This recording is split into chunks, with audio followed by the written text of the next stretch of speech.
넌 아버지처럼 살지 말아라. 기조실장이 전화를 해달라고 그랬습니다. 그러니까 의원님한테 먼저 전화를 해서 네. 부인께 내가 전화를 주시면 네. 관련 내용을 설명을 드릴 네. 터이니 부인께서 저에게 전화를 좀 주십시오. 들어가는 거를 갖다 전날까지 반대를 했어요. 예. 그 전날에 우리 아들이 이제 좀 훈련을 이제 받으러 이제 입사를 하는데 네네. 아들은 한 달이라도 좀 다녀보고 그만둬야 되겠다. 그게 뭐 오기장인지 그건 잘 모르겠습니다. 안사람이 그 아들을 잡고 진짜 눈물을 펑펑 흘리면서 얘기한 게 넌 아버지처럼 살지 말아라.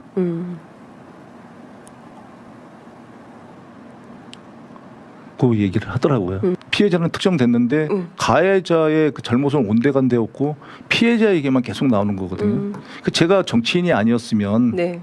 우리 아들이 그렇게 고통을 받았을까? 물론 정치인의 숙명이긴 합니다만 뭐 여기서 외람되면 대통령님이 조금 이해되더라고요. 네. 얼마나 고통을 받으셨을까. 자, 원내대표 출마 선언하신 김병기 의원 모셨습니다. 안녕하십니까? 안녕하십니까? 원래 이제 원내대표 출마하면은 뭐 정책 얘기하고 그런 거 얘기해야 되는데 원내대표 출마를 선언하자마자 그 아드님 청탁한 거 아니냐, 촉 청탁한 거 아니냐는 취지의 녹취록이 등장했는데 제가 마침 10여 년 전에 이 사안 가지고 의원님 인터뷰한 적 있어요. 기억나십니까? 사실 뭐 가물가물합니다. 저는 기억이 나죠. 네. 예. 그 얘기를 억울해서 여러분한테 하셨을지 모르겠지만 저는 처음 듣는 얘기라 네. 기억이 나거든요. 네. 그때 이제 아드님이 2014년에 응모했죠. 네, 그렇습니다. 2014년에 국정원에 응모해가지고 필기도 합격하고 네. 서류도 합격하고 체력도 합격하고 면접도 합격해가지고 그 체력이랑 신체 검사도 네.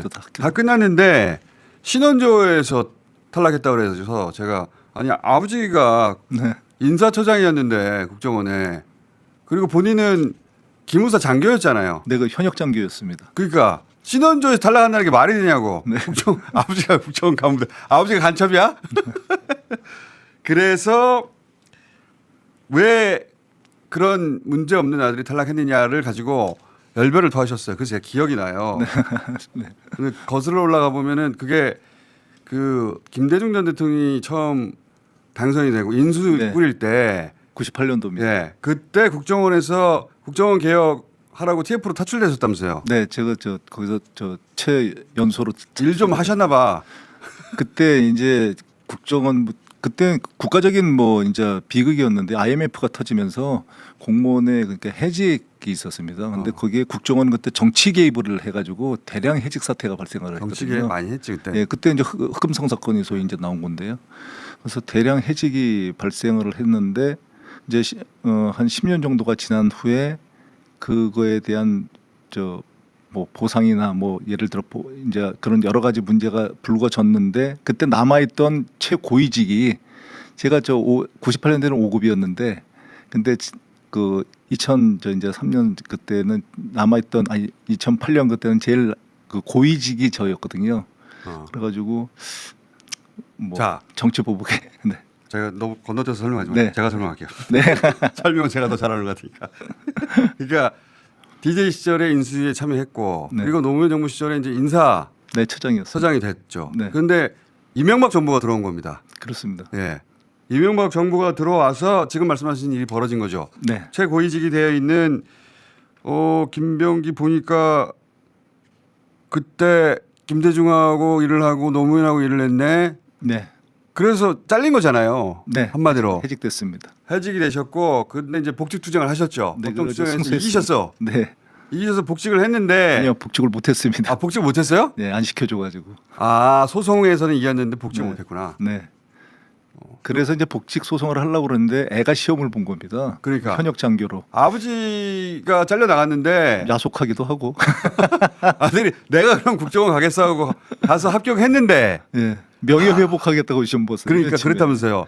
그래서 네. 다 합격했는데 이 신원조에서 떨어졌다고 하니까 신원조에는 아버지 성분 때문이지.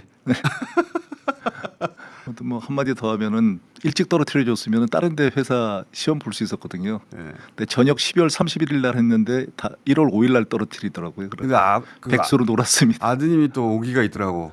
또 보고 합격할 때까지 또 보더라고 계속. 아니 그래서 우리 사실 말렸어요. 저 시험을 진짜 볼 줄 몰랐답니다. 우리 안사람 같은 경우는 또 정말 격렬하게 반대. 그러니까 아버지 때문에 뻔하잖니. 너 잘렸는데 어떻게 박근혜 정부 하에서 합격한다는 거니 하고 말렸었겠죠. 그 오기장으로 저기 한 달이라도 다녀야 되겠다고 한 달이라도 다녀야겠다. 아버지 닮았지. 그래서 계속 응모를 했대요. 그래서 계속 떨어지고 이 통화는 네. 그 국정원 기조실에서 그 사모님한테 전화 달라고 한 거라면서요? 네, 그렇습니다. 이게 사모님이 항의를 한 것도 아니고 예. 사모님이 왜 우리 아들 떨어뜨려 항의한 것도 아니고 전화를 기조실에서 해명을 하겠다고요. 달라고 했다는 거 아니에요? 네. 달라고. 그러니까 청탁을 어떻게 이렇게 해 말이 안 되지. 이게 어떻게 된 거냐면 잠깐만 설명을 올리면 그때 그 국정원에서는 이제 신원조회를 감찰실에서 담당하는데 네.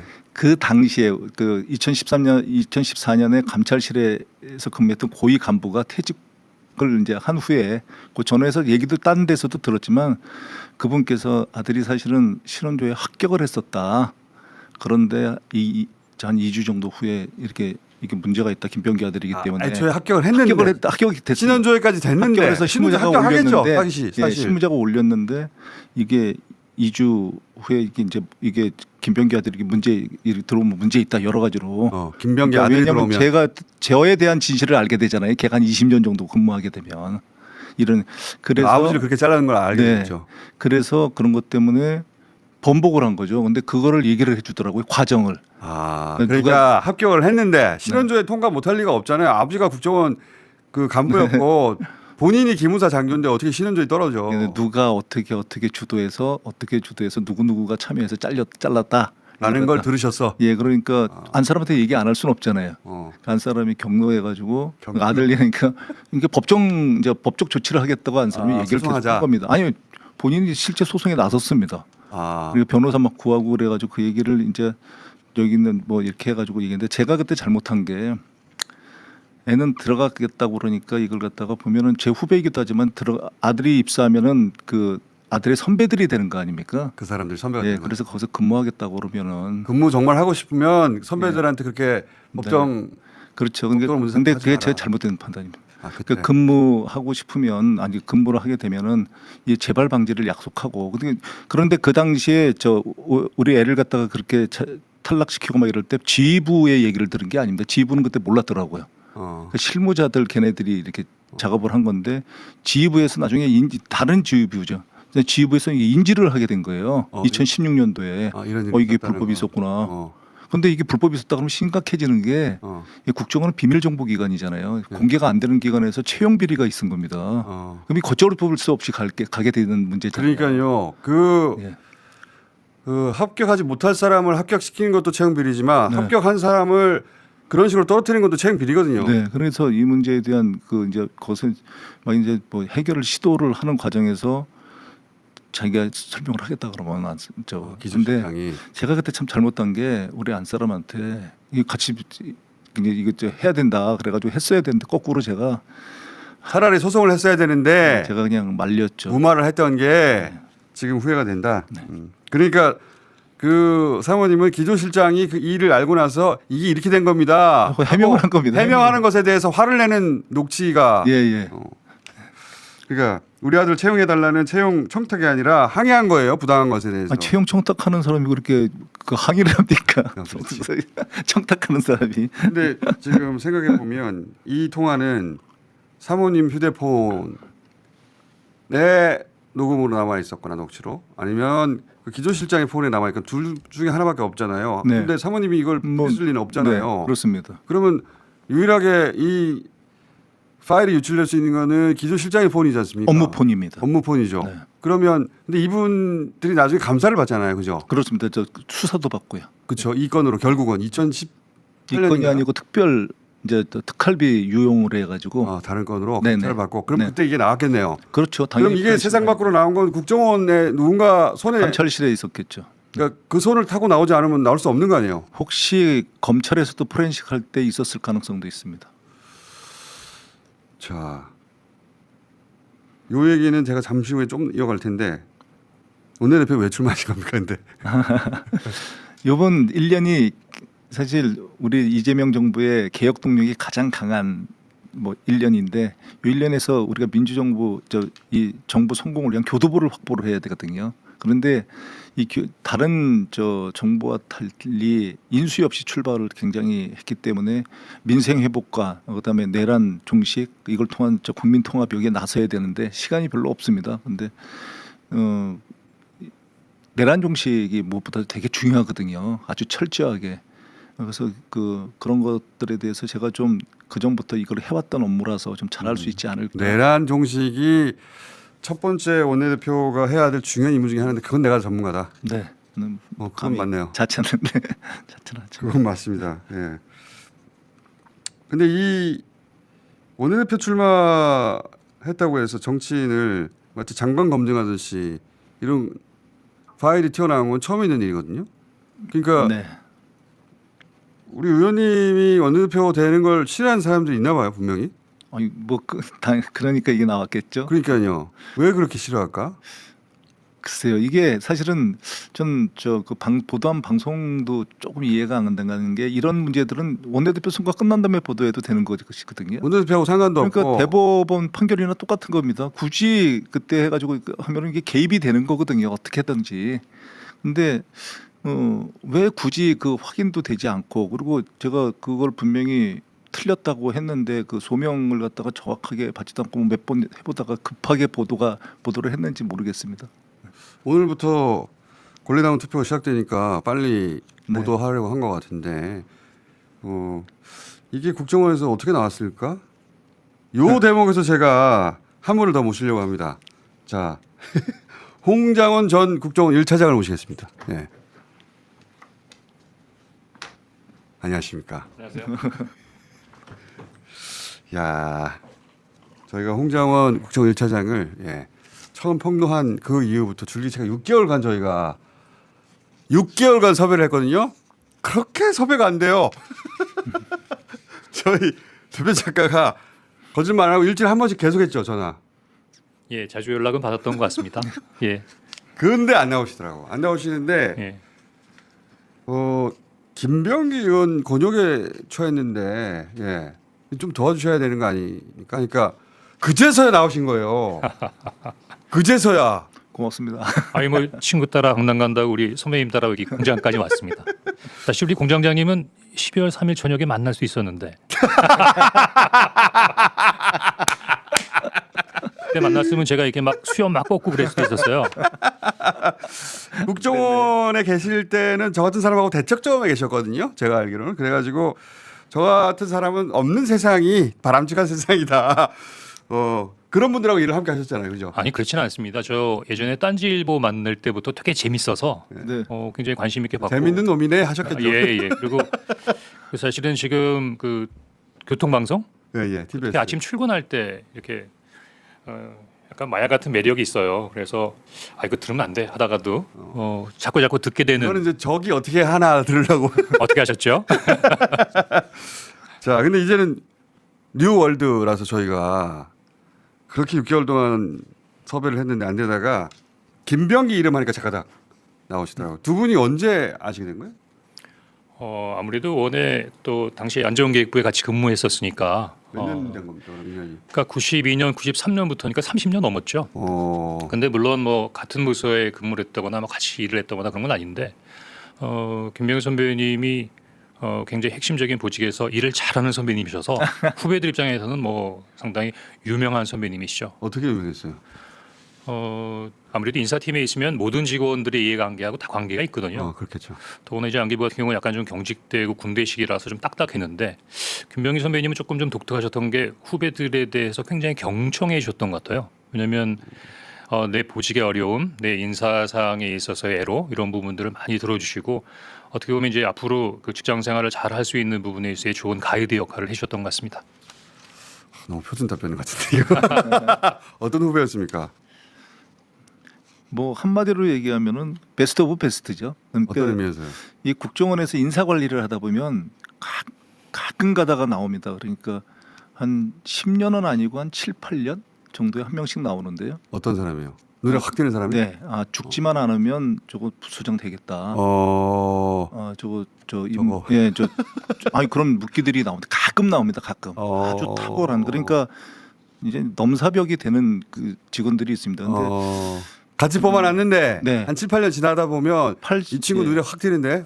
제가 기억하기로는 제가 이제 인사 관리를 다 했으니까 앞에 계시다고 얘기하는 게 아니라 86년대 한 분이 계셨어요. 86년 입사자 중에 그런 아주 그렇게 뛰어난 눈에 확 띄는. 결국 갑니다 그분도.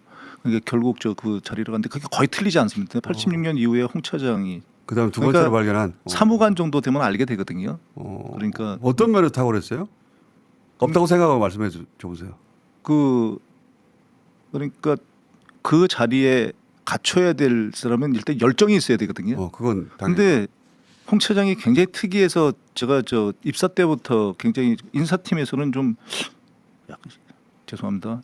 약간 또라이 아니야? 이렇게 왜요? 왜? 왜냐면 가장 들어올 때부터 이 자력이 굉장히 좋은 자원이거든요. 이 707 중대장 출신입니다. 근데 육사의 대표화랑이에요. 육사 뭐 마포고등학교 아니 학교를 얘기하면 안 되나? 하여튼 고등학교 때 연대장 출신입니다.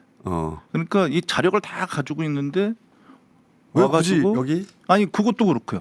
근데 이제 들어와서도 제일 힘든 그런 자원은 보통 이제 아주 좋은 시샘말로 성골의 자리가 따로 있거든요. 그때만 해도 이제 그 해외 공작국에 뭐 이런데 아주 성골의 자리들이 있습니다. 국내 부서 이런데. 근데 누구도 안 가려고 그러는 블랙을 지원을 했어요.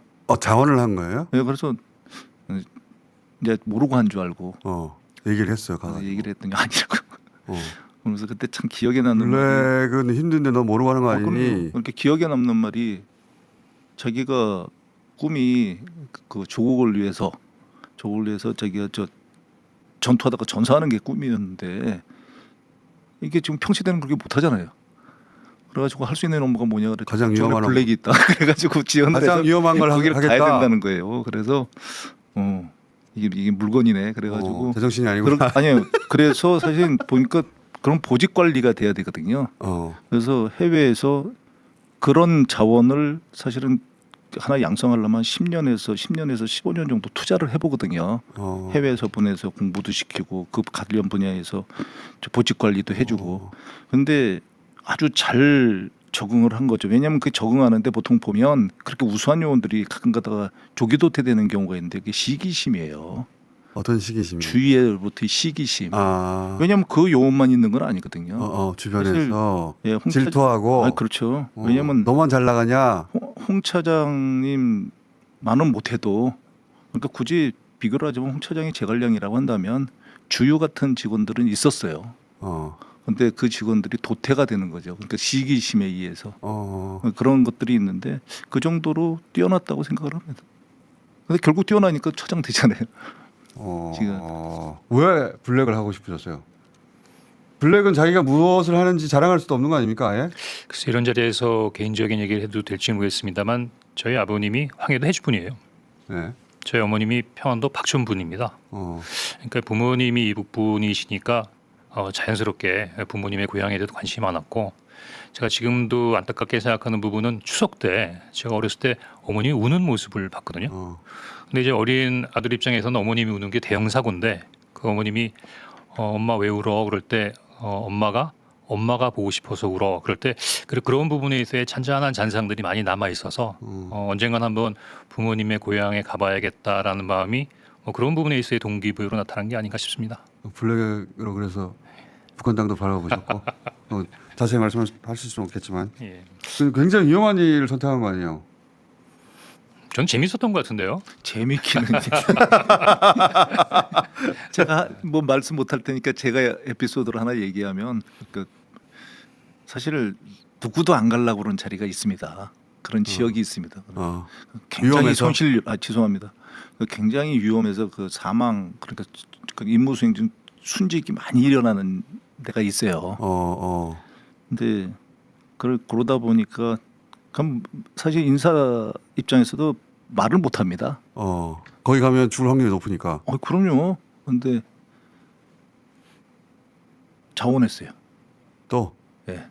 근데 가정 불화가 심하신가? 아닙니다. 그게 그 얘기입니다. 자원을 했는데 이게 블락은 혼자 못 가요. 그런 자리는 들키니까 부부 동반이 되잖아요.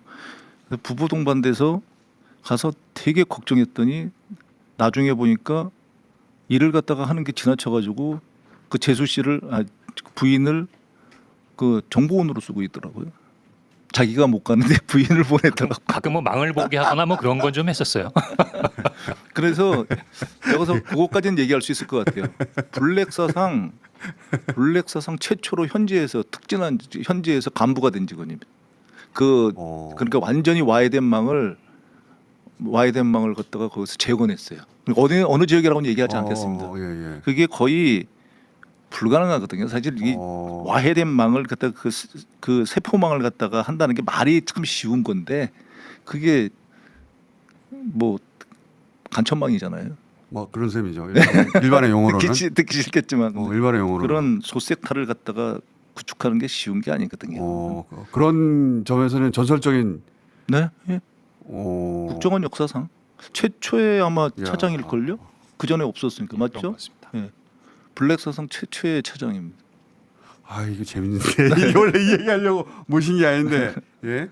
민간인들한테 다 공개할 수는 없겠지만 하여튼 대단한 요원이었다. 네. 그러면 제가 그 우리 홍 선생님 모신 이유이기도 한데 이걸 여쭤보려고요. 이게 이제 어쨌든 국정원에서 출발해야지 이 파일이 나올 수 있는 거 아닙니까? 녹취 파일은. 그 이후 어떻게 유통됐든 간에. 그러면 그 다음 질문은 국정원의 누군가가 왜 그렇게까지 했느냐 이거예요. 그 대목을 제가 여쭤보려고 하는 건데 지금 누군가는 김병기 의원을 그만큼 싫어하는 거잖아요. 해코지하고 싶은 거잖아요. 혹은 어떤 자리에 떨어뜨리려고 하는 거 아니에요. 왜 그런 겁니까? 어떻게 알고 계세요? 일단 아마 그 정치적으로 삼선의 중진 의원이시니까 또 여야당의 어떤 입장이 있고 또 당내에 있어서의 이해관계도 있으니까 굉장히 중요한 임무를 부상하고 있다는 걸 의미하는 것 같고요. 네. 두 번째는 뭐 국정원이 그랬다는 것보다는 뭐 국정원에 소속될 수 있는 몇몇의 뭐 욕심이 많거나 잘못된 생각을 했던 뭐 그분들이 한 게 아닌 것 같은데 일단 뭐 그런 부분으로 추정되는 부분이니까 앞으로 좀 시간이 지나면 정확한 부분에 있어서의 전모가 확인될 수 있지 않을까 하는 생각이 듭니다. 그 전모는 국정원 출신 누군가들이 했을 것 같긴 한데 제 말은 그분들이 왜 김병기 의원을 그렇게까지 해코지하려고 하는가? 김병기 의원님께서 MB 정부 때 갑자기 퇴직하게 되신 연유도 그렇고 또 제가 연말에 갑자기 회사에서 경질되는 부분도 그렇지만 이 국정원이라는 곳이 여하간의 국가적인 부분에 있어서 굉장히 예민한 부분에 있어서의 스팟은 맞는 것 같아요. 예. 그러다 보니까 정치적인 입장 아니면 정치적인 영향력 아니면 자기 어떤 이해관계에 따라서 호불호가 굉장히 극단적으로 갈리는 뭐 그런 경향이 있는 것 같고 또 수차에 걸쳐서 정권이 바뀔 때마다 뭐 적폐 수사도 받았었고 많은 부분에 인사의 교체가 있다 보니까 그런 부분을 좀 예민한 부분이라서 그럴 수 있다고 생각합니다. 뭐 잘 아시겠지만 이제 그 새로운 정부가 출범했고 또 여당이 앞으로 이제 어떤 국정 운영에 있어 굉장히 큰 주축인데 거기에 여당의 원내대표라고 하는 자리는 앞으로 굉장히 중요한 자리인 것만큼 그만큼 관심의 도가 높아진 거겠죠. 그 새 정부에 더군다나 이제 그 과반이 넘는 의석을 가진 그런 정권이 탄생했기 때문에 첫 번째 원내대표 굉장히 중요하죠. 많은 개혁의 그 실질적인 실행자가 될 텐데 그러니까 그 자리에 김병기 의원님이 가는 게 싫은 거잖아요. 누군가는. 네. 그죠? 왜 싫어할까? 제가 궁금한 건 그 점인데 왜 싫어하죠? 전 두려울 수 있다고 생각을 해요. 두려울 것이다. 그러니까 어떤 사람이든 남이 죽는 것보다 자기 손에 가시가 들어오는 걸 갖다가 더 싫어하거든요. 그리고 또 하나는 본인들이 그러니까 약간 허황된 생각을 하는 것 같아요. 혹시 김병기가 그거를 밝히지 않을까? 개혁을 하지 않을까가 아니고요. 자신들의 치부를 예, 그런 걸 밝히지 않을까? 와가지고 그런 걸 갖다가 보복하지 않을까? 국정원을 잘 아니까 네, 그런 그렇게 힘 있는 자리에 가서는 네, 허황된 생각을 갖다가 하는 거죠. 본인들이 그렇게 했으니까. 근데 관심 없거든요, 자기네들한테. 근데 다만 그러니까 아들을 자꾸 건드니까 제가 이 방송 들어서 얘기하면 그냥 날 건드려 날. 그냥 아들 건들지 말고. 이미 건드려가지고 선을 넘어버린 것 같은데. 네. 아니 근데 좋아하더라고요. 옛날 홍 차장님이 우리 애를 데리고 이제 뭐 언론에 났으니까 우크라이나를 데리고 갔는데요. 이게 신원이 노출됐잖아요. 근데 이게 블랙으로 못 가요. 이거 뭐 안 사람 좋아하더라고요. 그 블랙으로 못 가는 거 아니냐. 아들이 네, 이제는 블랙으로 블랙은 절대 안 되니까. 그래서 제가 그거 다 저 신분 위장해서 가기 때문에 그런 거 상관없어 그렇게 얘기했었습니다. 뭐 아드님 이슈가 되니까 아무래도 또 뭐 본인께서 직접 말씀하시기도 그렇고 또 주변에도 잘 아는 사람이 없잖아요. 네. 근데 이제 이런 이슈에 대해서 이렇게 주변에서 물어볼 때 제가 이렇게 이게 사정의 전후가 이렇습니다라고 설명을 하면서 갑자기 이런 생각이 들었어요. 아니 이걸 왜 설명해야 되지? 지금 이게 도대체 언제적 얘기입니까? 그리고 제 언론 보도를 보고 조금 당황하시는 분들도 있지만 자신에게 처음 나온 이슈가 아니거든요. 맞아요. 여러 번. 그 제가 어떻게 정리를 했냐면 야 이게 작년에 왔던 각소리가 또 왔구나 냄새 맡고. 그래서 제가 보기에는 뭐 이게 더 이상 누누이 뭐 설명하기보다는 제3자 입장에서는 이미 오래전에 정리된 부분인데 마침 제 원내대표 선거를 앞두고 나름대로 좀 예민한 시기에 뭔가 의도를 가지고 불거진 게 아닌가 하는 생각이 드는데요. 그런 부분보다는 제가 그 아드님을 부하 직원으로 데리고 있어서 상관이지 않습니까? 그러셨죠. 그 경우. 네, 물론 본청에 있을 때는 한 번도 본 적이 없어요. 뭐 선배 아들이라고 해서 따로 불러서 뭐 얘기를 해보나 그런 적은 없었는데 방금 말씀하신 대로 제가 해외 출장을 갈 때 해외 출장이 현안도 중요한 부분이지만 현지 경제 사정을 한번 리서치해보자. 경제팀을 출장단에 넣어라. 이렇게 질의했더니 마침 그 경제안보팀의 팀원으로 포함이 됐더라고요. 그래서 그때 처음 봤습니다. 근데 선배님 그 아들 잘 키우셨어요. 제가 보니까 키도 헐진하고 잘생겼더라고요. 그리고 멀리서 보면 방송 끝나고 하시고요. 네, 아버님 얼굴이 그대로 나오는데 장교 출신이라 의젓하기도 하고 뭐 여러 가지 부분에 있어서 논란이 있습니다만 직접 부하로 데리고 경험해본 저로서는 앞으로 아버님이 이루지 못한 국정원에서 꿈 충분히 이룰 수 있는 앞으로 고위 간부가 될 수 있는 굉장히 일머리가 있는 엑설런트한 요원입니다. 고맙습니다. 제가 그런 덕담은 나중에 나가서 하시고요. 제가 궁금한 것은 이런 시도를 한 국정원 일부 혹은 전직 일부 사람들이 앞으로도 이런 시도를 계속할 수도 있는 거 아닙니까? 근데 저한테 한 거로 이게 그냥 단순하게 생각할 게 아니고 그러니까요. 지금 현 지도부에 대해서 그러니까 시그널을 보낸 걸 수 있어요. 이재명 대통령 체제에 대해서 우리 상당히 자료 많아. 그러니까 너희들도 그러면 수틀리면 너희들 것도 깔 거야. 그러니까 어떤 자료로 제가 보면 접근할 수 없는 자료들이거든요. 그러니까 사람들이 에이 그거 뭐 저 포렌식한 저 파일인데 녹취 파일인데 근데 이 녹취 파일이라는 건 굉장히 예민한 거기 때문에 접근하려면 굉장히 그러니까 보안 등급이 높은 애들이 접근하는 자료거든요. 생각보다. 그렇죠. 그리고 국정원 기조실장의 목소리가 나온다는 게 그렇게 쉬운 일이 아니죠. 그렇습니다. 우리가 그냥 정보 보고를 접근하는 것보다 그런 자료들이 있지 않습니까? 아니면은 뭐 누가 이의를 제기했던 그러니까 뭐 청원서 이런 것들이 밖에서 생각하는 거랑 국정원 내부 시스템에서는 좀 다른데 내부 시스템은 굉장히 그 보안 등급이 높은데요. 더군다나 원장이나 기조실장이 보는 자료들이잖아요. 네. 그렇게 되면은 그 자료에 접근했을 정도면 그것만 가지고 나간 게 아니거든요. 그러니까 정말로 예민한, 정말로 국가적으로 예민한 자료가 유출됐을 수 있습니다. 그래서 제가 그걸 갖다가 수사 의뢰를 하겠다는 게 비단 우리 거를 수사 의뢰하는 게 아니고 도대체 이걸 통해 가지고 어떤 정도의 자료가 유출이 됐는지 이게 굉장히 위험할 수 있습니다. 국가적으로. 그러니까 제 자료가 중요한 게 아니고. 그러니까 앞으로도 의원님을 상대로 하는 이런 작업 외에도 여러 가지 작업을 가정해 볼 수 있죠. 그렇습니다. 그래서 수사를 맡긴 것이기도 의뢰한 수사를 것이다. 의뢰하겠습니다. 원래 저는 사실 수사를 의뢰하기 전에 국정원에서 밝히라고 요구하는 겁니다. 왜냐하면 국정원에 이제는 제가 국정원법을 갖다 개정하면서 수사권을 박탈을 해가지고 직원에 대한 수사권이 없어요. 옛날에 있어가지고 그냥 뭉갤 수 있었거든요. 근데 지금은 제가 수사를 의뢰를 하면은 잘못하면 경찰에 가서 수사를 받아야 됩니다. 경찰에 수사를 받고 경찰에 압수수색을 받는 국정원으로 보면 굉장히 자존심 상하는 상황이 벌어질 수 있어요. 근데 그 자존심 생각 상황이 벌어지는 거가 염려가 된다면 자체적으로 밝히라는 거죠. 원래 원내대표와는 이런 대화를 하는 게 아닌데 그러니까 대화가 이상하게 흘러갑니다. 이야기가 이상하게 흘러가지고 이게 핵심이 됐어요. 이게 그래서 어쩔 수 없이 이 얘기를 하게 됐고 근데 덕분에 우리가 홍장원 선생님 진짜 6개월 동안 섭외했는데 안 된 분을 드디어 거리를 텄기 때문에 선생님 요새 뭐 하십니까? 네, 요즘 좀 오랜만에 여유 있는 시간을 좀 보내고 있습니다. 그죠? 네. 시간이 좀 있으시죠? 그게 기왕 이렇게 거리를 텄으니까 이제 선생님 얘기를 좀 해봐야죠. 네. 그죠? 네. 조만간 저희가 시간 잡을게요. 예. 따로 한번 또 따로 한번 따로 할 얘기 많아요. 예. 아니 근데 막상 공장장이 뵈니까 이래서 사람들이 좋아하나 봐요. 은근히 매력이 있는데요.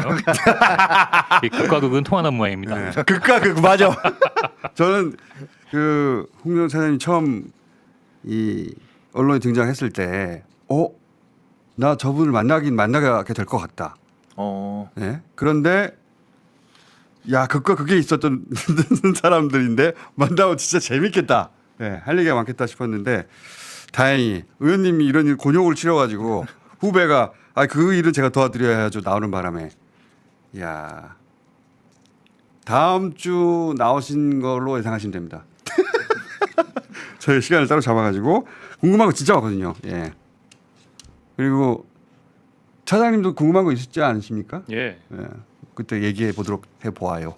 사이좋게. 그리고 하여튼 오늘부터 원내대표 권리당원 투표인데 권리당원들이 궁금해할 것들은 하나. 왜 원내대표 출마하시느냐? 그 질문은 충분한 것 같고요. 네. 그리고 언론들이 궁금해할 거 이거 다 얘기했습니다. 이거 남은 거 없죠? 다 얘기하셨죠? 네. 그죠? 더 도와드릴 거 없으십니까?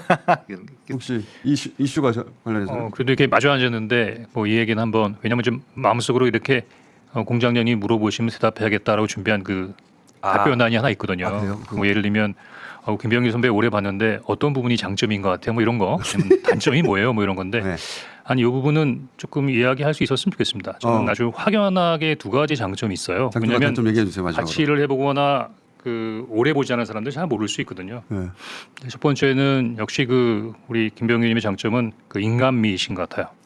뭐 아까 말씀드렸지만 주니어 때도 그 후배 직원들한테 이렇게 잔잔하게 이슈했던 그런 부분 제가 삼선 의원이 되시면서 사실 다시 봤어요. 왜냐하면 초선이나 재선은 의원일 수 있지만 삼선은 이제 중진 의원으로 가는 굉장히 다른 스테이지잖아요. 그때 저분이 저렇게 주변 사람들에게 따뜻한 마음을 나누시더니 이제 지역 구민들도 그런 부분들에 대한 마음이 좀 통했나 보다 하는 부분이 있어서 저 성공의 포인트가 우리 포용적이고 따뜻한 저런 부분이 있다는 생각이 들었는데 지금 뭐 최근에 있어서의 어떤 여의도의 요구사항이라고 하는 부분은 아주 뾰족한 부분에 있어서의 저격수가 필요하거나 뭐 정부에 아주 강하게 뭔가를 요구하는 돌격대장이 필요한 게 아니잖아요.